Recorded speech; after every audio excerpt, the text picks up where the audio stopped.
Hey, good morning, everybody. Welcome to Lifehouse. My name is Ryan. Good to see all you guys here filing in the room. Good to see many of you guys online streaming with us. Thanks for joining us today. Thanks for taking part of your weekend to be here with us. We think it's going to be a really great day for you. I want to give a special welcome to anybody that's here in the room or online that's maybe joining us for the first time today. I don't know why you're here, and maybe you don't either, but you're here, and we're really glad that you're here. We're grateful that you've decided to make today part of your faith exploration or journey, wherever you're at on that spectrum. If you are new here, and maybe if you've been here a couple times, whatever, maybe you're ready to connect with us, maybe you're not, and that's okay. But if you are ready to connect, we'd love to just meet you and get some more information to you about Lifehouse. Maybe you want to see some opportunities that you have. You can do that. If you're in the room, you can just stop at the guest services desk in the lobby. Or if you're in the room or online, you can just get your phone and text the word new. If you text the word new to the number on your screen, there'll be just a short form where you can let us know you're here. We've got a small gift to send you, just our way of saying thanks for hanging out, and we can get you some more information. So welcome if you're new. Again, I think we're going to have a really great morning for everybody. We've got a couple songs. The band's got a couple songs for us, and then we have a really cool opportunity to hear a message. We occasionally do video teaching messages, and we have another opportunity for that today.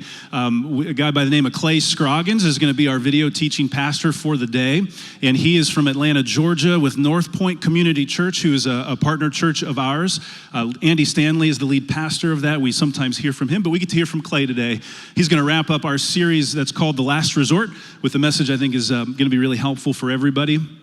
And then also a really cool thing, after the music, we get to experience something that we do now and then around here, and that's a baptism. And in first service today, a gal by the name of Lauren Black, she's a high school going to be a senior. Lauren got baptized and shared her story about how Jesus has changed her life. And so we get to watch the video of not just her story, but the actual baptism from first service. And if you're new to church and you've never seen something like this before, baptism is just a way for people to kind of go public with their faith. It's a practice that's been happening for thousands of years that Christians have been doing. And so this is just Lauren's way of saying, hey, I trust Jesus, I follow Jesus with my life. And so when she comes up out of the water, we can cheer and make some noise, because that's a really cool thing, something we love to celebrate around here.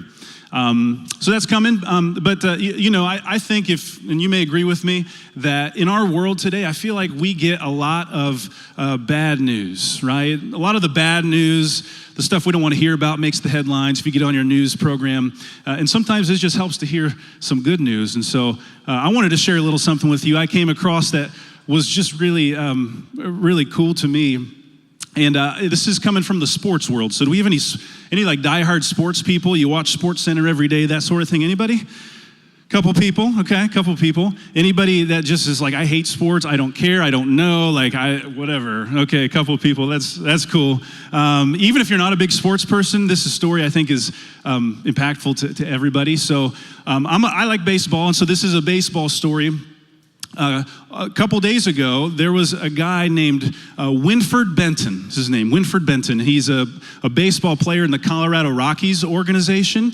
And I don't know if you know how baseball works at all, but there's the major leagues, and then there's the minor leagues too. And you've got to work, as a baseball player, work your way through the minor leagues to earn an opportunity to play in the major leagues.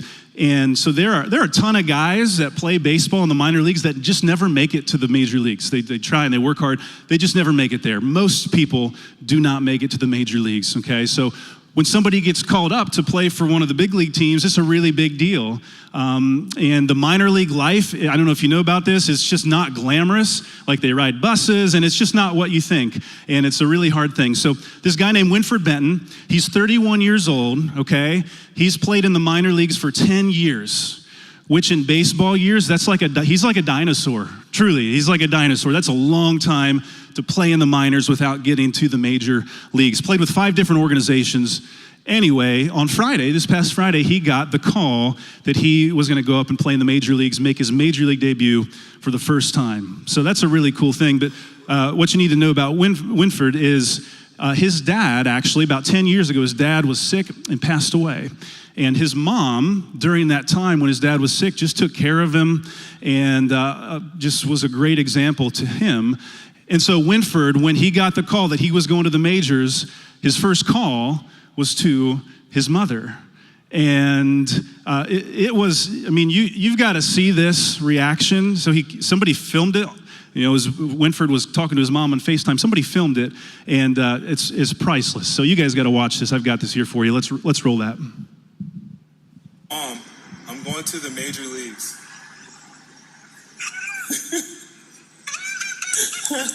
I'm going, Mom. I'm going, Mom. I promise, Mom. I'm going. But you worked hard. You deserve it. You deserved it. Mom, you don't know how many times I would think about you taking care of Dad. And it would keep me going. Because I'm like, if she could go through all of that, then I can do this. I can do it. And you give me a lot of inspiration, Mom. And I promise I'm gonna keep working just as hard. When I'm up there, I'm gonna be working just as hard. Oh man. I mean, can we get some Kleenexes down the aisles for us? I mean, geez Louise. That so emotional, so heartfelt, and that was just cool. I watched it. My wife and I, we were just like both sobbing. It's just really, yeah. But, you know, a guy like Winford, who plays baseball for 10 years, 11 years, it was never too late for him to make it to the majors. And so I thought about us as human beings and how that relates to kind of all of us. And it's this idea that no matter where we come from, because in a room this size, online, we got a ton of people with different life experiences, different paths, different places in our faith journey. Some of us have been following Jesus for a while. Some of us don't even know what we believe, and we're here just checking it out. And wherever you're at is a good thing. But with Winford, it wasn't too late for him. And with us, we believe that it's never too late for all of us to experience God's love. There's a God who made us and loves us and chases after us, and it's never too late, no matter what we've done, no matter how old we are, what our past was, it's not too late for us to connect with our Heavenly Father. He wants that from us, and maybe you've never heard that before, and this is the first time you've heard that. And so today, as we sing and as we go through our service, we hope you can lean into that, and lean into the fact that there's a God who loves you, who pursues you, no matter what your past has been. I want to invite you guys to stand. Allison's going to help lead us in this first song about God and his love and the peace that he brings to us.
a song of deliverance from my enemies till all my fears are gone.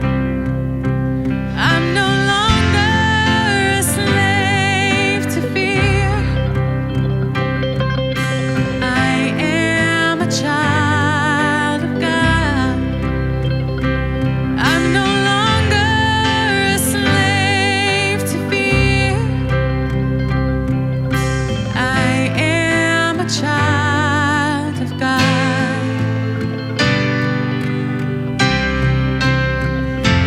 From my mother's womb, you have chosen me. Love has called my name. I've been born again into your family. Your blood flows through my veins. I'm no longer a slave to fear. I am a child of God. I'm no longer a slave to fear. I am a child of God. I'm no longer a slave to fear. I am a child of God. I'm no longer a slave to fear. I am a child of God. Oh, oh, oh,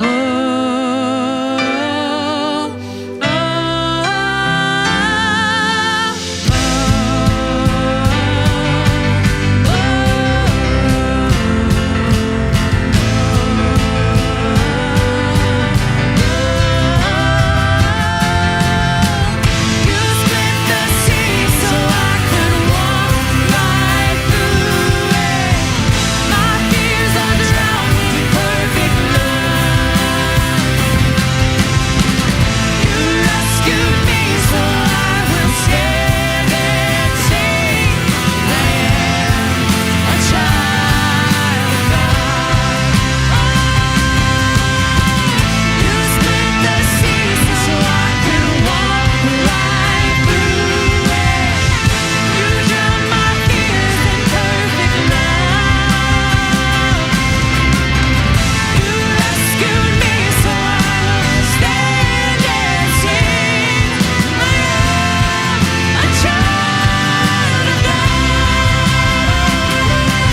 I am a child of God. Yes, I am a child of God. I am a child of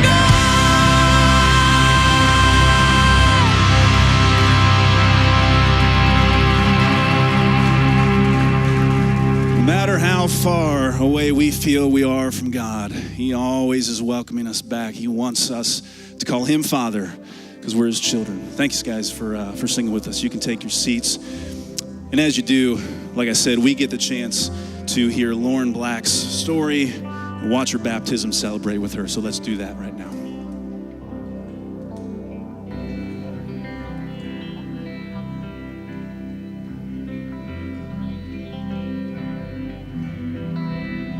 Hi, my name is Lauren, and my life before accepting Christ looked a lot like growing up in my grandma and grandpa's church, but never truly grasping the idea of Jesus, how He pursues us, or like how to have a relationship with Him. In fact, for the longest time, my understanding of a relationship with God was that it had to be strict, formal, and all about following the 10 Commandments.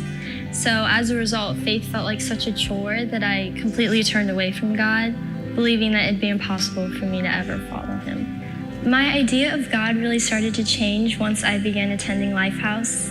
I was invited by my aunt, Sarah Warden, and to attend a service. And I think in that service, they were covering like having a personal relationship with God. And I was kind of sitting there and I thought, that's different, like I've never heard that before. So this year's Big Stuff was probably my favorite part of summer. It definitely accelerated my faith a lot more than I thought. The sessions, the worships were amazing, and they really gave me a lot to think about and a lot of phrases that I could remember to help me further my faith even after Big Stuff ends. My life after accepting Christ has definitely changed a lot, but I would say it's changed more internally.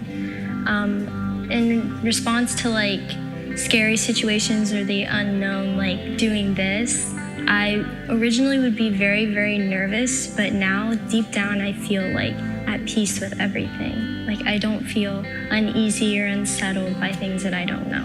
Now I kind of just approach things open-minded and kind of just go for it, and I'm confident in myself and know that whatever happens, happens. And I just trust Jesus and his plan for me, and it makes me feel calm inside.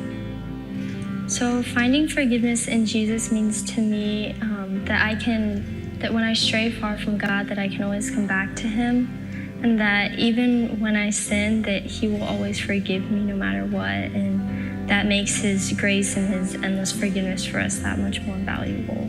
So, because it's nice knowing that I have a Father that loves me so much that even in my times of faithlessness, that I can always come back to him because he's steady and won't ever change.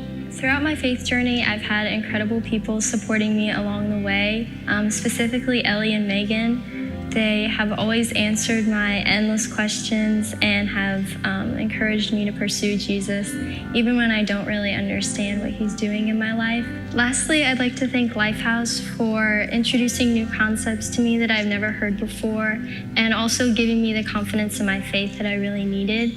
And specifically, the concepts that have helped me have been having a personal relationship with Jesus, not confusing life seasons with God's steadiness, and letting what God has done in me be visible through me are concepts that have helped grow my faith more than anything. So I'm very thankful to Lifehouse for that. My name is Lauren, and I'm here today to let you know that Jesus Christ is my Lord and Savior.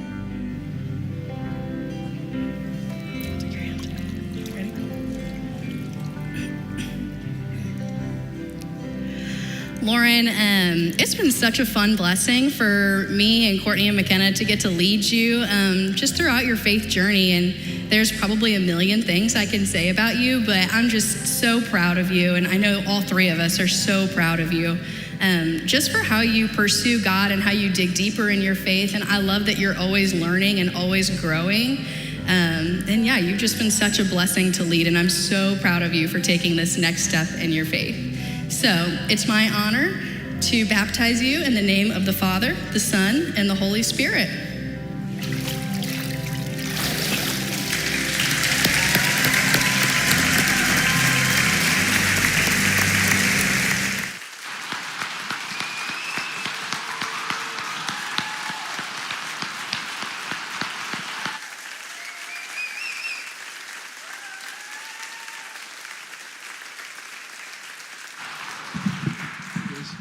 How weird is it just to see something that just happened an hour ago, watch it on a video for the first time? It's pretty, it's pretty big, huh? Thank you guys for celebrating with us. You guys take your seats, man. Lauren, I just want to thank you for your courage to do that. I mean, you mentioned it in your video. It took some courage to share your story like that, but we are all of us are, we have a better picture of God now because of you sharing your faith with us. So I just want to thank you for your courage. Thank you for your faith. Let's give Lauren one more big round of applause. Thanks.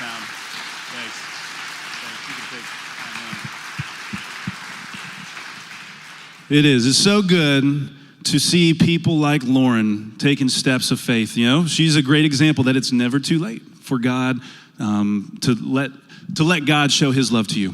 And that's why we do what we do around here. Our mission at Lifehouse is to lead people in a growing relationship with Jesus, and that's what we do. That's why we do it. And I love our lead pastor, Matt Brown, always says, hey, that's it. We could just go home. We could just stop right there. We did church. Let's do it. But we have a great message for you. But again, thank you. You saw a couple gals in the tub with her, and those are all adult leaders who have invested in her life, which is a really cool thing. So this isn't just about Lauren's journey. This is about people coming alongside her. And there's so many of you who do that with other students and kids and other adults, just by the way you serve around here. So thank you for what you do. And you guys know this too, that stuff like this, it cannot happen here in this way without your giving, without you resourcing this mission, the financially sacrificing. And look, we're in a tough financial time, right? But so many of you are staying consistent. And it's because of that we can see lives like Lauren's that are changing and moving in the direction of God, and so many other people around here. So thank you to those of you who give generously week in and week out. And you can continue to do that, guys, by giving online. And maybe you've never even given before, but I'd encourage you to consider that as a step of faith, as a way to invest maybe in the church that you love, to say, yeah, I want to see people grow closer to Jesus. It's a great way to help and be a part of that mission. So you can give online. You can set up a recurring gift so that it goes every week or every month, however you want to set it up, so that it makes sure that the work continues to happen. You can get on our website or our app. If you're here in the building, you can also give through the giving boxes that are located throughout the building. But no matter how you do it, we thank you. And I thank you who are consistently giving week in and week out, month after month. Thank you for investing in the mission. We're going to keep rolling with the rest of our service. Like I said, we have a real treat. We get to hear what I think is a helpful message from Clay Scroggins. So with that, I'm going to turn things over to Clay.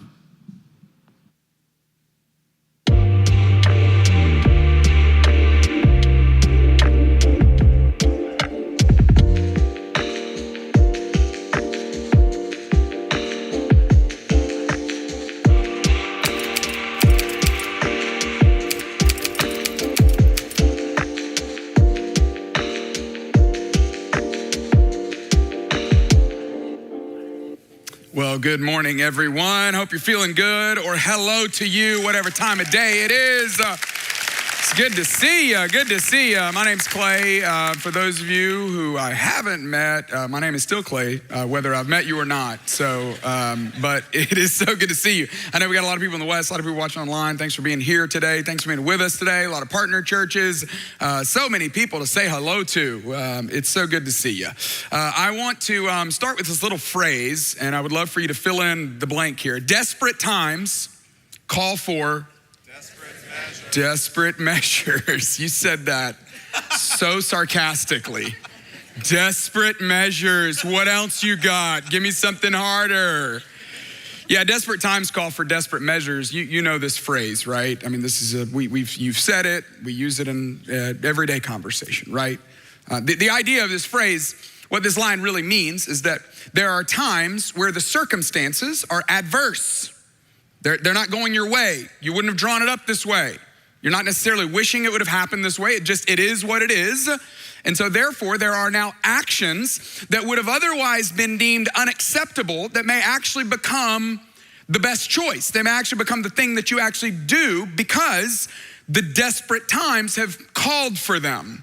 When I was thinking about this little line, I thought about my own particular life. When was the last time I can remember my desperate situation allowing for these desperate measures?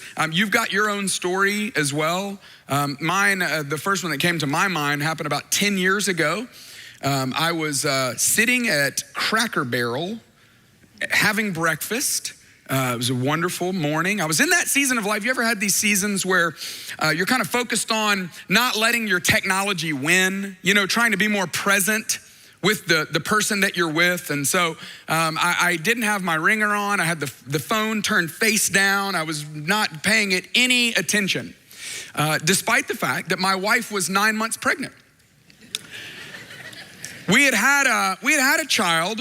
At the time, we had a 2-year-old. So 2 years previous to this, we had a lovely little girl, and my wife was pregnant again. And the previous delivery was an induction. It was a scheduled induction. She was induced, okay? Now, we've got all kinds of opinions about everything in the world. Some of you don't think favorably of inductions, and I can tell you the last thing I need right now is your judgment. So, and I say that knowing that you will willingly give it to me, and you are welcome to, but I'm just telling you I don't need it. Nonetheless, the second child was coming and was scheduled to be induced the next day. So in my mind, the thing that I loved about the idea of the induction is it felt scheduled. We weren't having a baby today, we're having a baby tomorrow. So I'm sitting there with this gentleman who was a previous professor of mine in graduate school. And my wife and I both were friends with him and took his class, and he was in town for something. And so we were getting together to have breakfast. I was so glad to see this old friend, and we were catching up. We were in such deep conversation that, again, wasn't paying any attention to my phone. And I get into the parking lot after I'd said goodbye and look at my phone, and I had 17 missed phone calls from the love of my life. And I also had a series of text messages that I guess the best way to put it is they escalated in severity. They escalated in the level of threat as well. The first one said, "Hey babe, no big deal. Hope you're having a great morning. My water just broke." Next text said, "Hey, sure would be great if you could give me a call. Doesn't seem super serious, but it feels like we ought to go to the hospital." Next text, "Are you getting these?" Next text, all caps, "What are you doing?" And then the final text was, "Do you enjoy your life? If so, call me now." So I quickly, called her. I was like, "Hey, I rush home. She's standing outside on the street. She already had a neighbor come over to get our 2-year-old. She's standing there with her bag packed, tears running down her face, being like, "I thought I could depend on you." And I was like, "You should have known you couldn't depend on me. Like you should know that, I was like, no. Oh my gosh, I'm so here for you in this moment. I broke every traffic law that there is to break on the way to the hospital. I was flying. I was zipping through, using, any area that you could fit a car on. I was like, this is meant for transportation. Stop signs were only an encouragement, red lights, they were just a suggestion. Anything and everything you could do to break the law, I was breaking. And I wish I could say it was for the health of our child.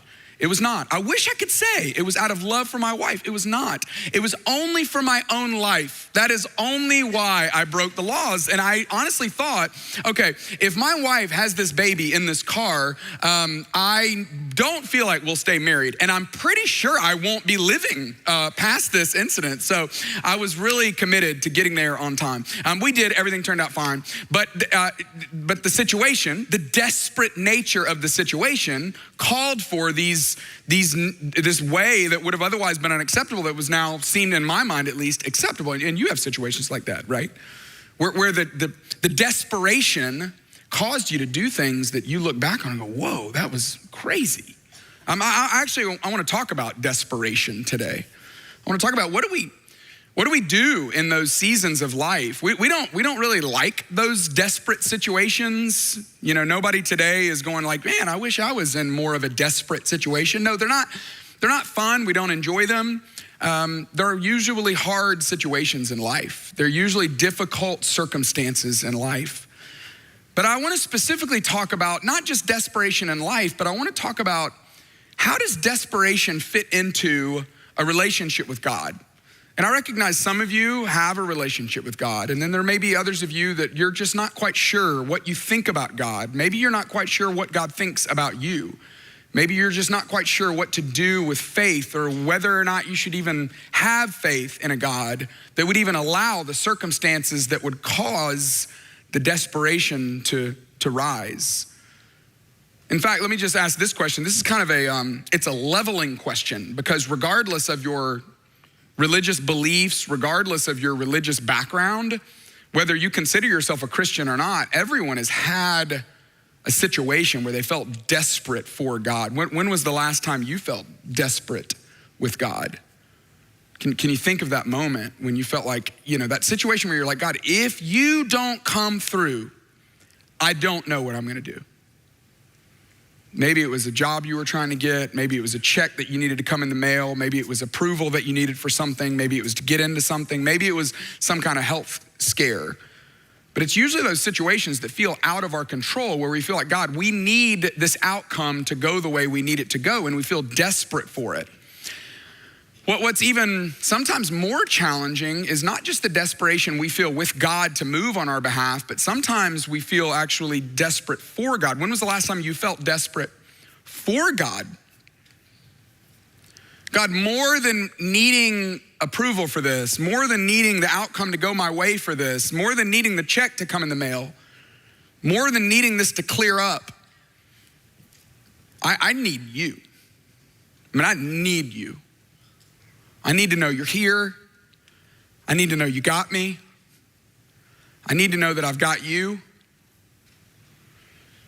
That's what I want to talk about today. I want to talk about those moments in life where we're completely out of options, where we've run out, we've tried everything. We're going to look at this story that's found in this one particular chapter in one of the accounts of Jesus' life. It's in Mark 5. If you have a Bible, you can turn there. If you have technology on your phone that you use as the Bible, I would love for you to open it up because I want to read this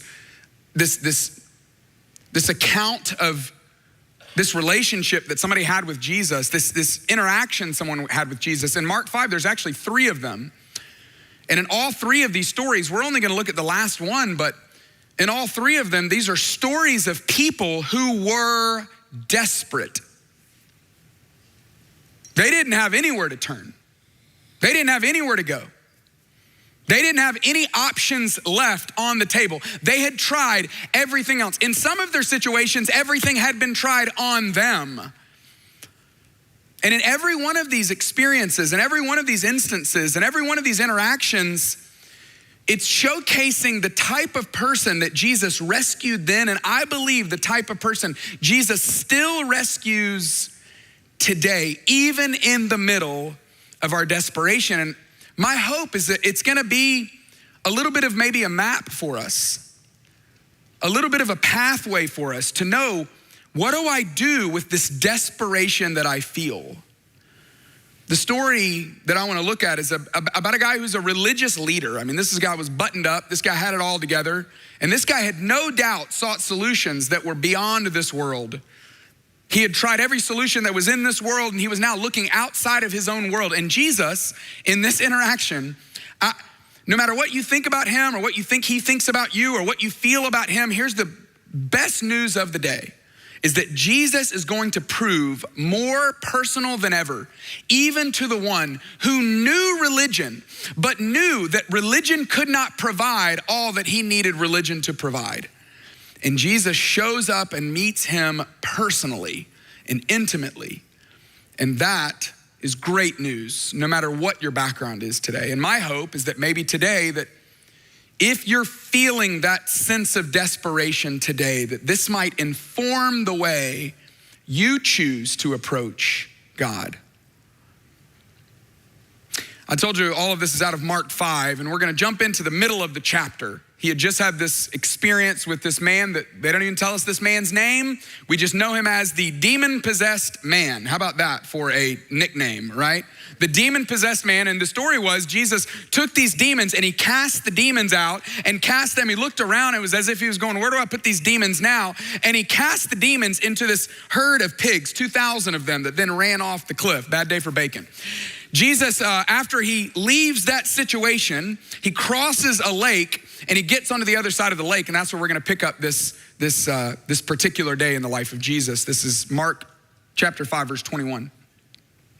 When Jesus had again crossed over by boat to the other side of the lake, a large crowd gathered around him while he was by the lake. This is a common theme in his life. There's always people pressing, always people wanting, always people desiring. Hey, help me figure this out. But for whatever reason, this one particular man, his name is Jairus, he gets chosen out of the crowd. He steps out of the crowd. He somehow gets Jesus' attention in the middle of the crowd.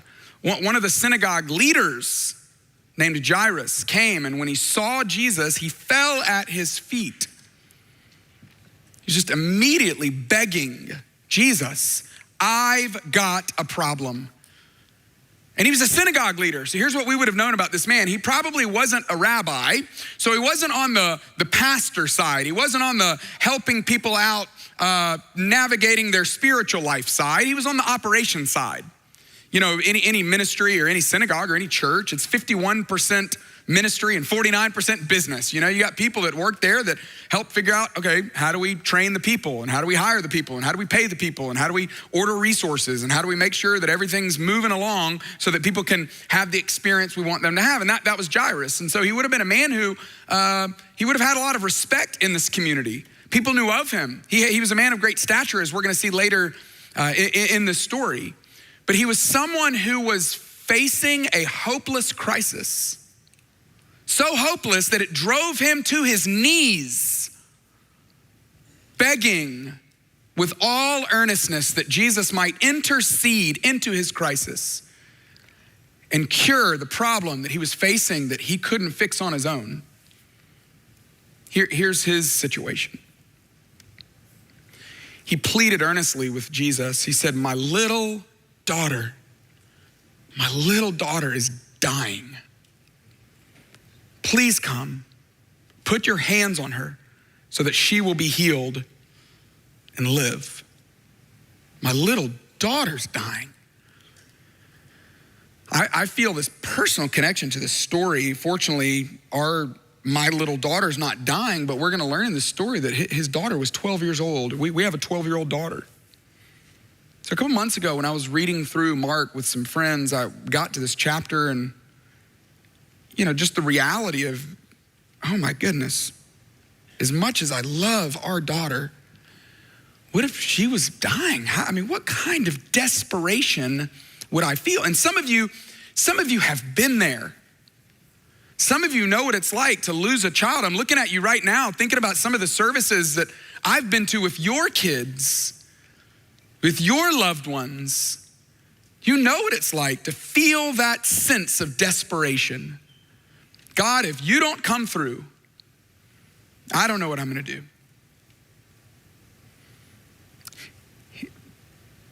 The way Jesus responds to this, it's just so simple, so personal, but so beautiful. I love this little line. In fact, for some of you, this might be the line that sticks out for you today.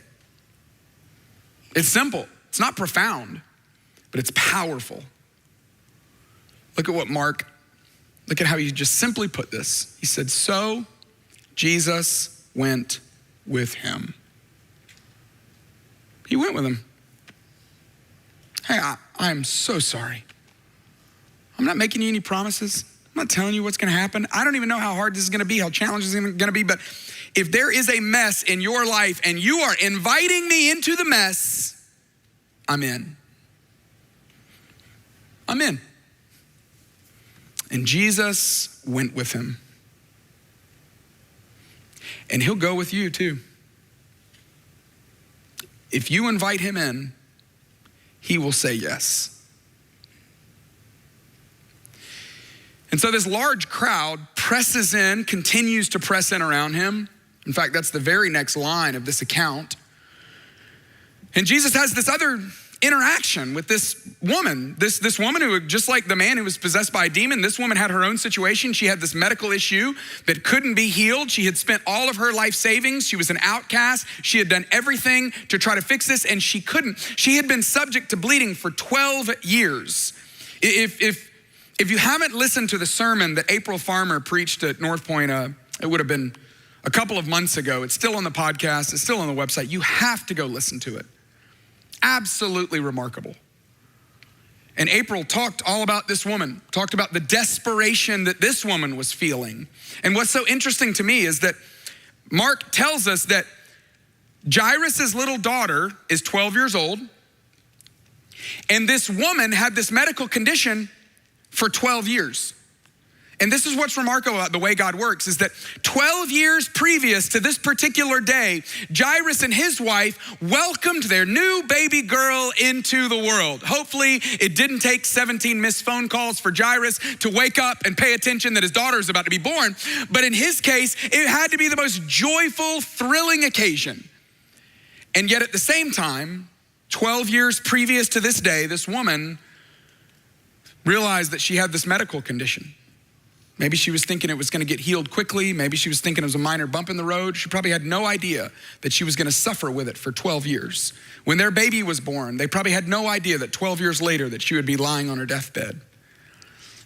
But this is the way life works, that joy and suffering often run on parallel tracks. And in both cases, it escalated, it moved to a moment where God was going to prove how powerful he actually is.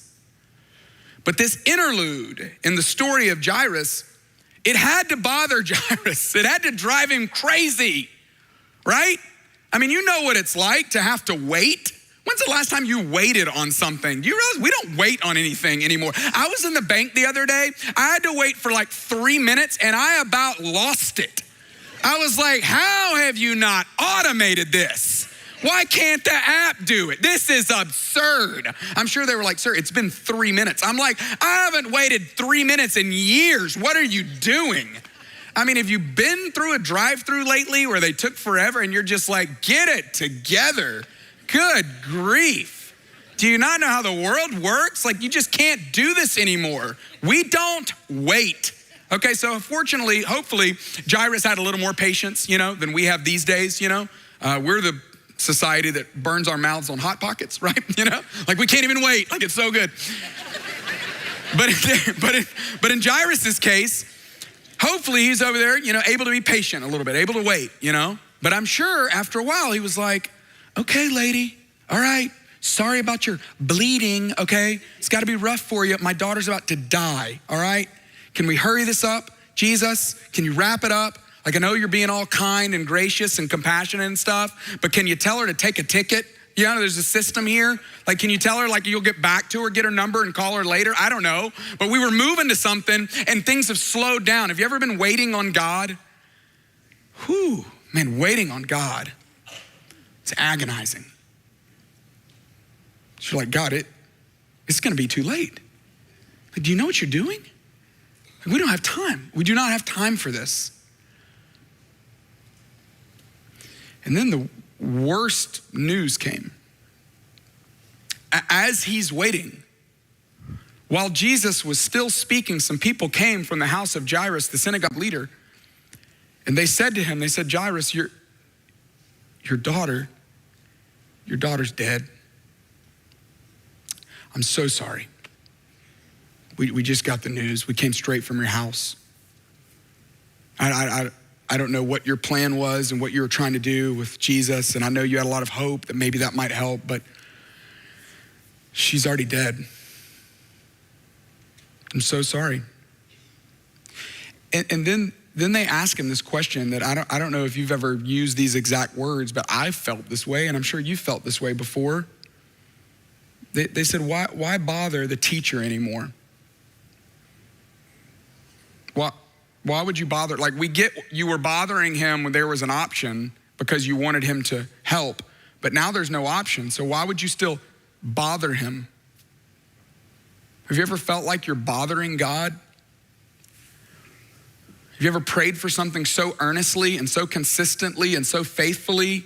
Maybe even it was already over. Maybe the paper had been signed. Maybe the deal had been done. Maybe it had already closed. Maybe you had already lost it. It didn't happen, but you felt compelled to still ask him, God, come on. Can't you come through? Can't you undo it? Can't you change the outcome? I feel like I'm bothering you, but can't you please come through? Here's one of the things we learn about the way Jesus responds to Jairus is that Jesus does not seem the least bit bothered by Jairus. And I hope today that you take a lot of comfort in the fact that God is never bothered by you. He's never bothered by you. He's not annoyed at you. Your desperation does not turn him off, put him off. He loves it. He welcomes it. He invites it. And Jesus overheard. He overheard them ask him this question, and it must have triggered him. Because he looks at Jairus and he tells him, he says, Jairus, don't be afraid. Just believe. Afraid of what? Afraid that the reality of what you just heard is actually true? Afraid that you won't be able to handle the terrible news you just got? Afraid that this is the end of the story? No. Don't be afraid of any of that. You just continue to bring your desperation to me. And then he gives us this little tidbit, which we don't have enough time to even explain it or dive into it or even understand it. But Jesus did not let anyone follow him except Peter, James, and John, the brother of James. And there's a number of reasons why that might have been happening. Why he might have said, okay, I can't take all these other people. But he took the crowd and he slimmed it down to these 3 people that he knew believed deeply in what he could do, that had left everything to follow him. He takes these 3 people. There has to be something there that matters or something there that means something. But when they came to the home of the synagogue leader, he saw all the commotion with the people crying and wailing loudly. And there's a lot of historical context to this. People would actually pay people. They would hire people to come and mourn whenever you lost something or someone. And this really tells us 2 things. It tells us, number 1, that Jairus was a man of wealth, that he had wealth and stature in this community because he was able to gather a crowd of wailers and yellers and screamers and criers and people mourning the loss of his daughter. But it not only tells us the wealth and stature of a human, but it also tells us how deep the loss was.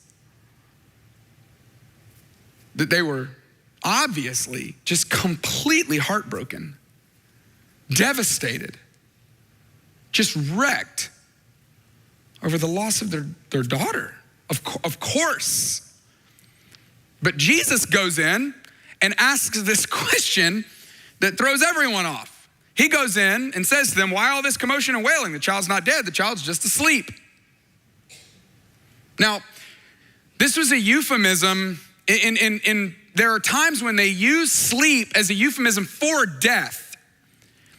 And at the same time, Jesus uses them interchangeably, like he's speaking to the future reality of what his resurrection is going to actually bring. That in the same way that when you go to sleep, you wake up the next day, that in this life, we're gonna go to sleep and wake up in the next life fully healed and fully resurrected and fully without any blemish or pain or any evil or any tears. But surely everyone in this moment, they didn't know that. They couldn't get all that. And so the haters, well, they do what haters do, right? I mean, what do haters do? They hate. That's what haters gonna do, right? And so the haters were there, and the haters, look at what they do. They laugh at him. They mock him. In the presence of the Almighty, not a square inch anywhere on the planet, anywhere in the universe that he does not rule. All dominion and authority has been given to him. He's able to do anything, and they laugh at him. They mock him. And so he puts them all out. He's like, I ain't got time for this. Y'all out, all of you, out. He puts them all out. And he took the child's father and mother and the disciples who were with him, and he went in where the child was. So just picture this if you can. I mean, this is hard to experience the depth of this pain, but you can imagine Jesus takes the father, takes the mother, and he goes into where this girl is. There she is, laying there, lifeless, breathless.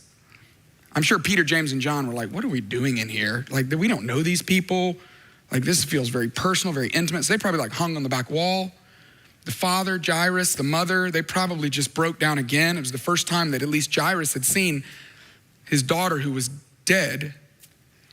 And Jesus, as we're about to learn, kneels down, and I just imagine him getting eye level with this little girl, and he grabs her hand and he holds her hand and looks at her, and with all compassion and all command, he tells her something. Here's what Mark tells us, that he took her by the hand and he said to her, Talitha cum. Fortunately, Mark translates this for us, which means, little girl, I say to you, get up. You don't speak Aramaic. I don't either. But if you say it confident enough, people think you do, you know? I don't even know if that's how this is pronounced. I'm gonna go with it, but I don't really know. But what we do know is that it means, little girl, get up. And it doesn't just mean like, what's up, girl, like friend. No, it's like a tender designation for someone that you love, like a father would say to a little girl, like a grandpa would say to his granddaughter. I mean, just imagine this dad is standing there, and as Jesus speaks these words, Talitha, cum, he probably had this flood of memories coming back of all the times he would have said that to his own daughter. She's 1 year old and she's learning to walk, and her little legs are wobbly like a little deer standing up, you know, trying to figure out how to walk. And she takes a step or two and then she falls, as 1 year olds are prone to do. And the dad probably looks at her with so much compassion, but so much authority, and says, Talitha, cum, come on, you got this, stand up. Or maybe she's 5 or 6 and she's playing outside, and the dad's like doing some yard work, and he sees her, and one of the kids bumps her and she falls down. And maybe she's kind of hurt, and she's skinned up her knee, and the dad's trying to instill confidence, and he looks at her and says, Talitha, come on, cum, get up, you can do this. Or maybe, she's 12, so she's at that age where she's starting to sleep a little late, you know? And so maybe it's like a Friday morning, and it's been a long week, and she's gonna be late for school, and he goes into her room and opens up the blinds and gets some light in there because she's about to miss the bus. And he's like, Talitha, cum, hustle up, come on. But it's loving, it's my little daughter. Tender, I love you, compassionate, but it's authoritative. It's an imperative. Get up, I say to you, get up. And this is Jesus. All the care in the world, all the compassion in the world, but all the command in the world. He says, I tell you, get up. And you know what happened? Immediately, the girl stood up and began to walk around. She was 12 years old. These parents, could you even fathom? They're overjoyed, elated. There's not an adjective to explain it. Mark tries, he says, at this, they were completely astonished. They couldn't believe it. I can't believe God did this. And Jesus gives strict orders for them not to let anyone know about this. That's another story for another day. And then he tells them, hey, get this girl something to eat. Why is nobody on their way to Chick-fil-A? Like, come on. Like, get her some nuggets, get her some waffle fries. Like, what are we doing here? Like, let's help her out here. Come on. I know for some of you, maybe you're thinking, well, God hasn't done that for me. Maybe some of you are in the middle of a situation where you're hoping, you're praying for this kind of resurrection. But for all of us, whether we're in the middle of a desperate situation or not, I think this teaches us something that has the opportunity to help us understand what to do about our desperation, how we can approach God. In fact, that's what I want to do just for the remaining few minutes that we have, is what does this interaction with Jesus teach us about how we can, not should, no, how we get to approach God. What do we do with that desperation that we feel? God, I need you to come through. What do we do with all of that? How does God feel about all of that? Here's the first thing we learn is that God isn't turned off by your desperation. God's not turned off by your desperation. In fact, God welcomes your desperation. This is what always baffles me about God, is that God has this reciprocal nature about himself. When you draw near to God, James tells us that God draws near to you. When you return to God, what does God do to you? He returns to you. When you seek after God, what happens? It's in the seeking that you find God. Now, this is not the silver lining. The silver lining is not, and they got to know God better. No, that is the main thing. That the desperation, that God is not going, whoa, get it to God. I need a formal prayer. I need more these, more thous. You're approaching the throne of God. Be careful, you're on thin ice. No. He says, come on, bring it, all of it. The emotion, the anger, the feeling, the desperation, bring it all. He's not turned off by it. He's not put off by it. No, he says, come on, bring it all. He loves your desperation. He loves it. We also learned that God isn't put off by being your last resort. I mean, as far as we know, Jairus was like, if this doesn't work, I don't have any other options. It seems like he had done everything else. The bleeding woman, it seemed like she had done everything else. This demon-possessed man, it seemed like he had done everything else. And at their last resort, they're like, I guess I'll try God, Some of you showed up today for that same reason. You've tried everything. You've tried it all, and it hasn't worked. So you're like, well, I guess I'll try God. See, as humans, we don't like that, right? Have you ever been invited somewhere, It's like a dinner party, and you're like 12th on the list, but it's like the top 4 friends. And you're like, whoa, how did I get in that? And you kind of want to ask, but you don't want to know, It's like a golf event, it's a foursome, and you're like, I'm not even that good of friends with them, but like, it's the master, so what am I going to do, So like, this is crazy. And you want to ask, I'm just curious, how many other people did you call? Like 5, 7, 8, what was it, I'm great, I'm in. Like, answer's yes, but I'm just curious, Was I the last resort? Like, was I the last one? And see, that might bother us about someone, because we're humans, but God, he's not insecure. God's not put off by the fact that he's your last resort. He's not gonna be like, oh, did you already go to the doctor and that didn't work? Huh? Oh, you went to the chiropractor as well? Okay, did that do anything? Oh, the acupuncture as well. Okay, how did that go? You even went to get your tarot read? Is that a thing? Oh, you did that too? Okay, well okay, well we're gonna really have to talk about that. How dare you? I am not gonna let you live any of that down. I'll help you, but I'm gonna remind you about that every single time we talk. No, he doesn't do any of that. He's just like, come on. I'm fine. If I'm your last resort, that's fine. Because he's not insecure. He just wants you. That's why he loves your desperation. He just wants you. In fact, Jesus, when you decide to turn to him, what you're gonna find is that he's a safe refuge, even if he's your last resort. He'll never make you feel guilty. He'll never make you feel shame. If you feel any of that, it's from somewhere else, but it's not from him. Now, the last thing we learn is that the desperation, it deepens your relationship with God. That's what it does. That's the best part about the desperation, is it deepens your relationship with God. Imagine Jairus for the rest of his life. I'm sure he just felt so connected to Jesus. Of course, Jesus healed his daughter, but even if he hadn't, he would have had this experience with Jesus that would have changed everything. Did you hear what happened to the daughter, by the way? Have you heard the end of the story?